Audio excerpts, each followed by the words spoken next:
ladies and gentlemen. Thank you for being here. My name is Lee Bratcher. I am the president of the Texas Blockchain Council. This is the Powering Texas panel. We're going to talk about how do we make sure that all of these great businesses and companies that are moving to the great state of Texas have the power, the utilities, the water that they need to build incredible businesses. To my left, David Keene is here with me. He is the vice president of the next decade. To our left is David Handwerk, chief engineer of United Commercial Partners, and then Phil Wilson, CEO of LCRA. Gentlemen, thank you for being here today.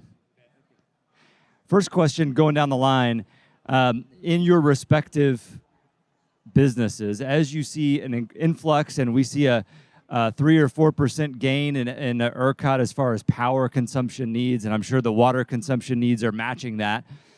How are we, when planning is set for 1 to 2% gain in power consumption, how are you guys as not only power management companies, but also utilities companies handling and thinking strategically when we continue to undershoot our estimates for how much and how fast this state is growing? First, can you hear me? Is this on? First of all, I'd like to explain a little bit about who Next Decade is and what we do. Next Decade Corporation has 2 subsidiary companies. One is Rio Grande LNG, which is a liquefied natural gas export facility that's under construction in the port of Brownsville. Our other subsidiary company is Next Carbon Solutions, which plans to capture a little more than 5 million tons of CO2 off of our LNG facility and permanently sequester it, which will reduce its greenhouse gas emissions by more than 90%. So in terms of power, right now we're working very closely with AEP and making sure that we have the required power to meet the demand that we're going to have, which is going to be somewhere between 650 to 800 megawatts. Good afternoon. So a little bit about our company too, United Commercial Energy Partners. We're an energy technology solutions company. So with that, under that umbrella, we're actually working at the end use side to really help manage and reduce the load side as far as like with our clients. So when we look at the growth that we're undershooting, I mean, and I think whatever estimates we do, it's more than just the population growth. It's really the electrification that's happening to our state, whether it's transportation or buildings, whether, you know, so the biggest impact we can have with our grid is really to reduce that load on the grid already. And so whether it's our company or other companies, it's really getting that kind of give that buffer for that growth and give the opportunity for growth in the state. Good afternoon. My name is Phil Wilson. I'm with the Lower Colorado River Authority. We're a utility. You're going to hear some terms. I'm going to kind of give some terms of methodology. 1 megawatt is enough power to about 400 homes. So as you hear us talk about thousands of megawatts and tens of thousands of megawatts, kind of keep that number in your head.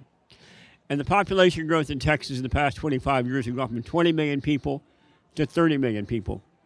By 2050, we'll probably have 40 million people. That's an extraordinary amount of growth, and they're not bringing water, transmission, or power with them. It's more than 1,000 people a day that are moving to Texas.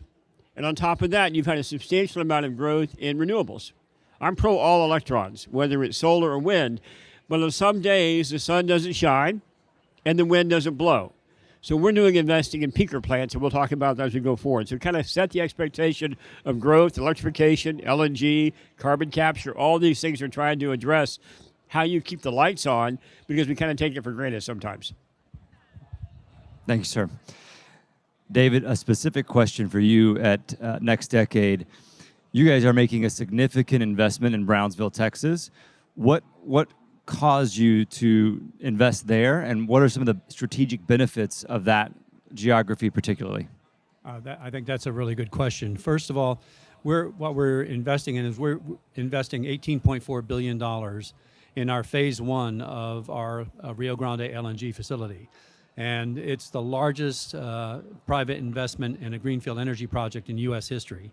So, and that's just for phase 1. Phase 2 will be down the road. Why we chose Brownsville is it's number one, it's a strategically located area. We have a deep water port. We have easy access to the Gulf of Mexico and to world markets.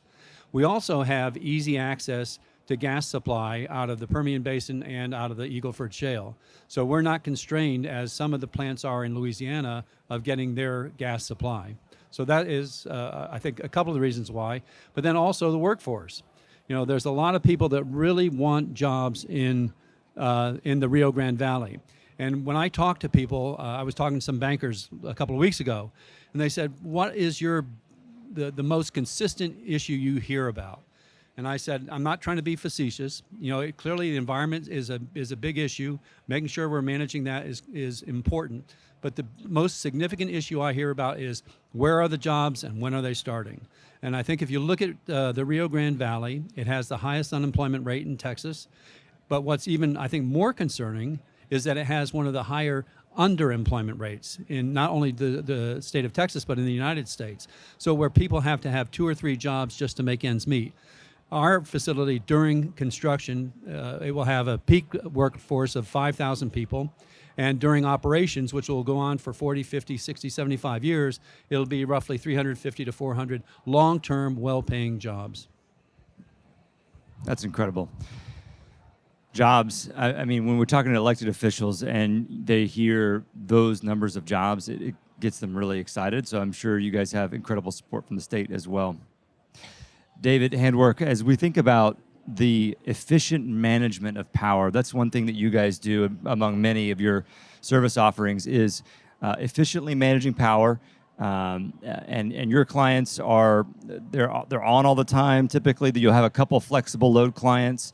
You perhaps are integrating batteries and other things, and you're also dealing with intermittent power, as Phil mentioned. The wind and solar is our intermittent renewables. How do you guys have command center that basically helps to dispatch, and you communicate with qualified scheduling entities for that kind of demand response? And are you also working on the wholesale side to procure that power? Where do you guys navigate that demand response ecosystem? Yeah, pretty much just what you described, all the above. So we're really a technology company. So as an energy technology company, we want to use that technology and leverage and see when the power is on the grid is at surplus or is at real high demand. And so one of the things that we can impact, as far as like impacting the Texas grid specifically, is that if you have our clients that we can really manage their demand, and like you said, it can be a load that is on all the time, or it can be variable. So, but most of our clients, they always have flexibility of really kind of reducing their load and their demand. That's where we get the efficiency. But we can automate where it can really kind of shed the load on the grid. And if we get enough of that in Texas, then what we have an elastic demand structure instead of inelastic demand structure. So we tend to look at our demand on the grid as being inelastic, and the way to approach it is get more supply. Certainly we're going to need, with growth, we're going to need more supply, but in the interim, supply is going to be really, really hard to produce because it takes years to develop it sometimes. But if we can reduce the demand on the grid with our automated integration to the suppliers and bringing in, like you said, the wholesale, working direct, and bringing that pricing and that opportunities for the clients to really manage their load smartly and correctly. Even if you're a 24/7 operation, if we're a manufacturer or a hospital, we can have real simple solutions that go in and says, let's reduce these demand to really help the grid and really monetize that for the client. Because that's where they're going to get the benefit of it, is the monetization and incentivization to do that. Yeah, and that's probably why they're here in the first place, right? They're not in California paying 40 cents a kilowatt hour. Yep. What do you think about, just a quick question on you still, David, what do you think about net peak load moving later in the day now that we're bringing on more solar, and when solar comes off there at 7 p.m., we have some challenges? What are y'all trying to integrate that into your models? Yes. So the short answer is yes. But a lot of that's going to be shifting as we electrify transportation. You're going to see that at your homes. You come home, you plug in, right? And so that's really where some of this shift is going to happen. We're not really focusing on the residential market, but with that blip, you can actually tie in to say where you have commercial buildings or industrial facilities that you're anticipating that, so that's part of the solution that we're automating and trying to help kind of flatten out those peaks whenever it's coming at odd times. But certainly with renewables, If it's still, the wind's blowing, great. If it's not, that's going to be a little more challenging. So storage is really another factor. And you can look at what's your capacity in this building. You don't need heating and cooling all the time. You can look at that instead of as a use point. You can use it as energy storage if you think of it that way. So you have the capacity to really kind of take stuff off the consumption side, and that's part of the opportunity to really increase the capacity of the grid or even storage in your own facility. During those really strange peak times that may be coming with electrification of transportation and other factors. And Phil, so LCRA is in a unique position, unlike most of the state that is sort of deregulated and pulled apart, with Encore and AEP. You guys are dealing with water, with power in your jurisdiction, and sort of the everybody's relying on you. I better go home. Man, all right. How has that been in Texas with just the challenges that we've seen on the grid and in water infrastructure as well? We've got a drought in much of the state. Where do you see, and let's keep this question on water for a second, where do you see us going with the aquifers depleting, with the rain becoming completely or less consistent, and droughts becoming more frequent? How do you guys plan for that? So I'm going to pivot on that by taking something David talked about a minute ago and work it back. So you just say, where's it going to go? So I'm telling you in advance. 2004, 2005, working at the governor's office and had all the economic development stuff. And the first LNG facility came in and said, we're going to be an import facility. We don't have enough natural gas in Texas. We're getting our permit from DOE, from EPA, and TCEQ. Within a year, Eagle Ford Shale is found. They come back and they say, we're going to do an export facility and start all over again. So the point of that was that a major technology shift took place, a new source of production was found, and the world changed. And it changed for Texas in a way because our United States was worried about not having enough natural gas.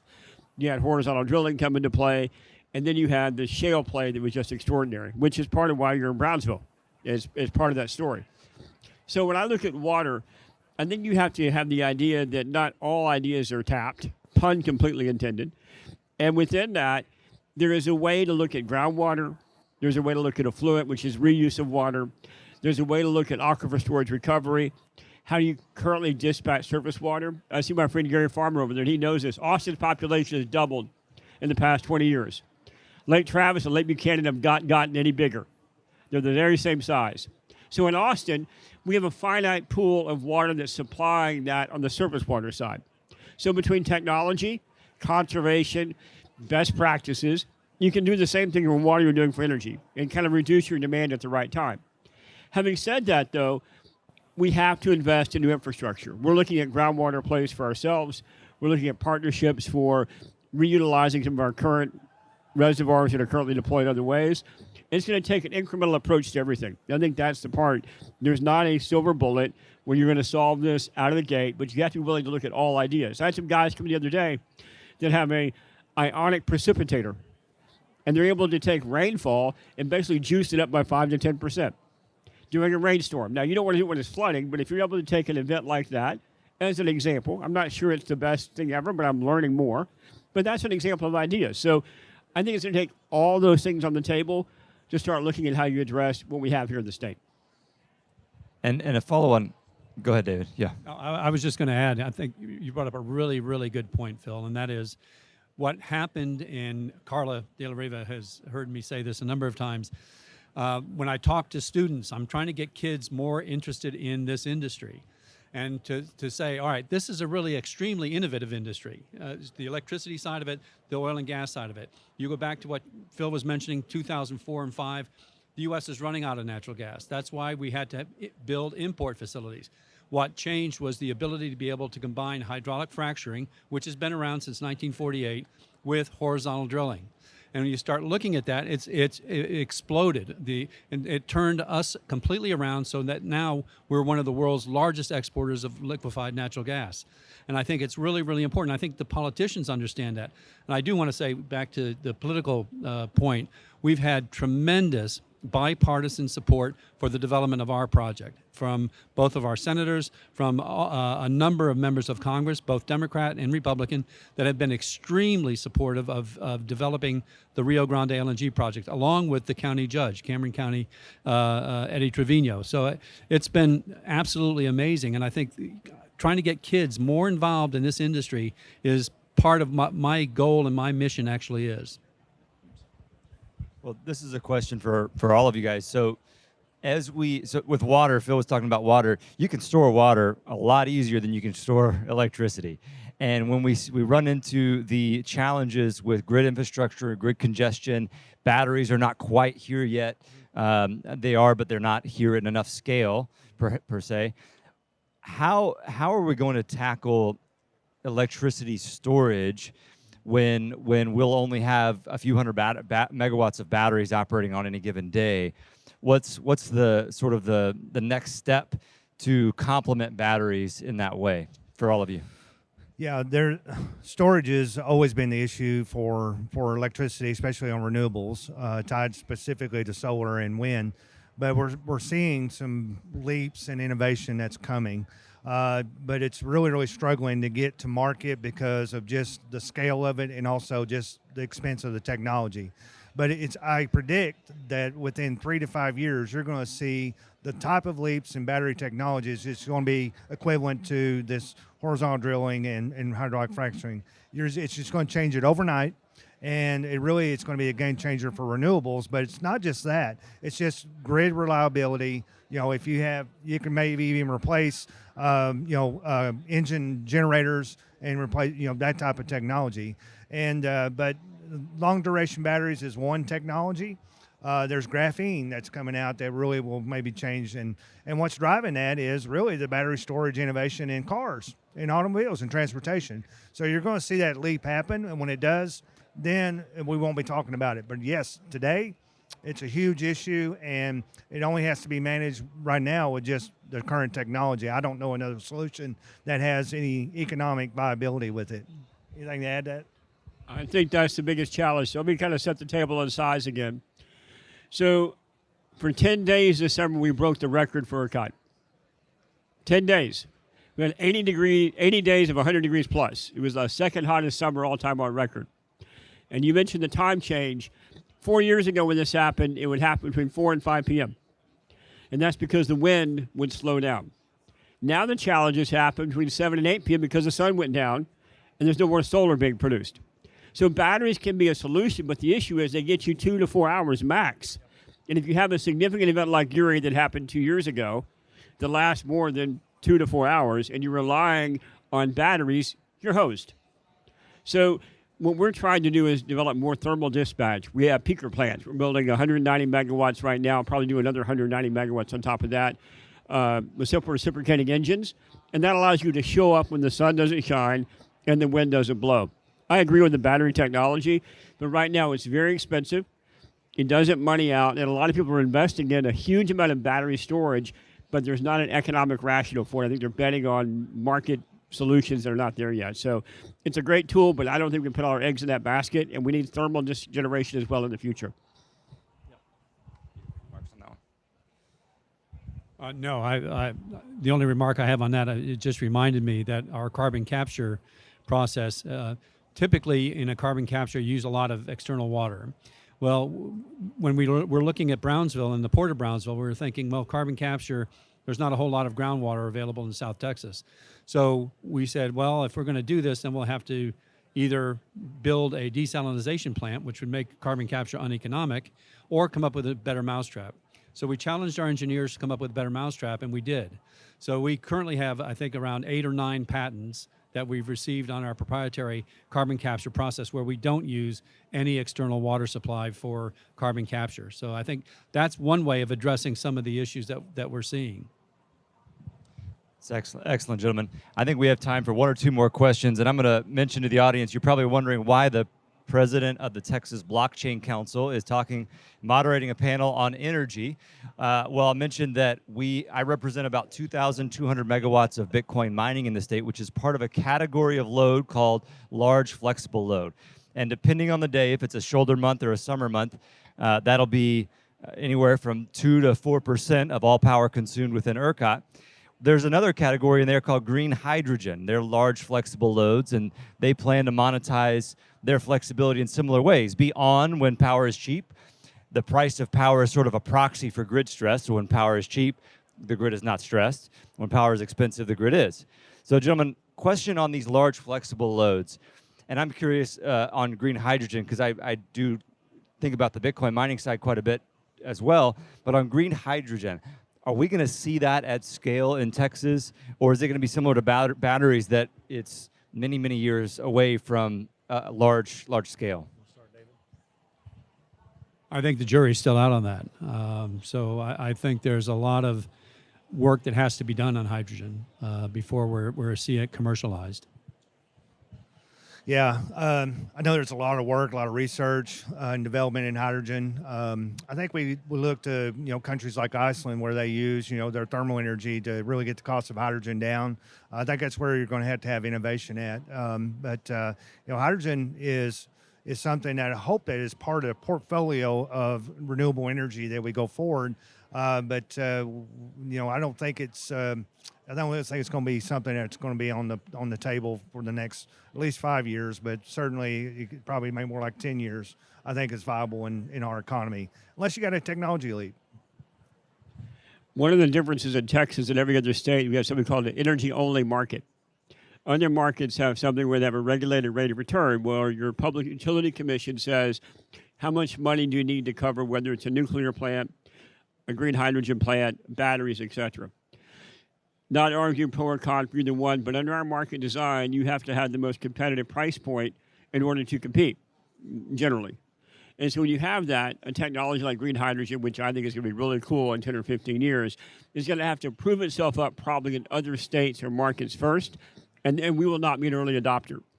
You might have corporations do it behind the meter, behind the fence, themselves to try it out and see if it works for them as their own source of energy supply, either for ESG reasons or because they're wanting to monetize that in some other way, or they have requirements under like the Inflation Reduction Act.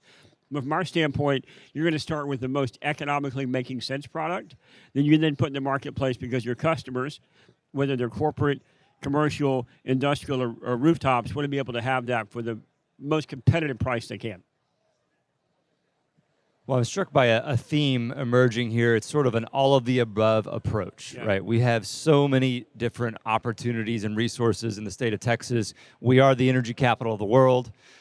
We have incredible wind, the largest wind producing state in the union. We will soon be the largest solar producing state in the union as well. And of course, our natural gas assets and many other assets. Hydro, I guess that's the only one that we really don't have. We do hydro. Okay. We're the state. LCRA. 100 megawatts. Don't sell us short. Come on. I think that's the only hydro in the state, Yeah, maybe. I don't know about that, but we're the best and the biggest. So, all right. So closing comments on this theme of an all of the above approach. We don't really care where the electrons come from. They just need to be there when the consumer turns the light on. Any thoughts on that theme that we've kind of, and just closing remarks from the three of you? Like I said at the outset, 1,000 plus of people coming to Texas. They're not bringing water, they're not bringing power, they're not bringing transmission, they're not bringing roads.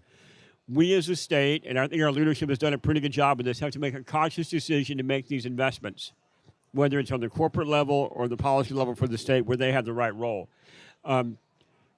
It's a challenge because, it was said earlier by David, it takes 2 to 3 years to build something at a minimum. It takes us 2 years to build a peaker plant. So if you need thermal generation to respond to solar, which is awesome, and wind, which is awesome, you need to have that backstop. And so I hope we continue to do that. We're spending about $3 billion in transmission the next 5 years. That's the second part of the equation to supply that. And then you're hearing a theme I think is a big takeaway. In the technology space, we need the opportunity for people to not use the power in a significant way to give that back to the grid. And the technology will help with that. If you're a large commercial or large industrial user and you say, I don't need all those megawatts today, I can drop my production, or I can raise the thermostat up, or whatever you're going to do with that. Those are, in a sense, free megawatts. They've already been produced. They're back on the grid. And they can use for people to keep their thermostat at 75 degrees as opposed to 80. So I'm excited about where this is going. That's where the next future is going to be, is we have to have that demand response in a responsive way by consumers to give back, whether through the grid or not. Yeah, it's definitely an all above approach. I mean, it's got to be a holistic plan because you try to pick one horse and try to ride it.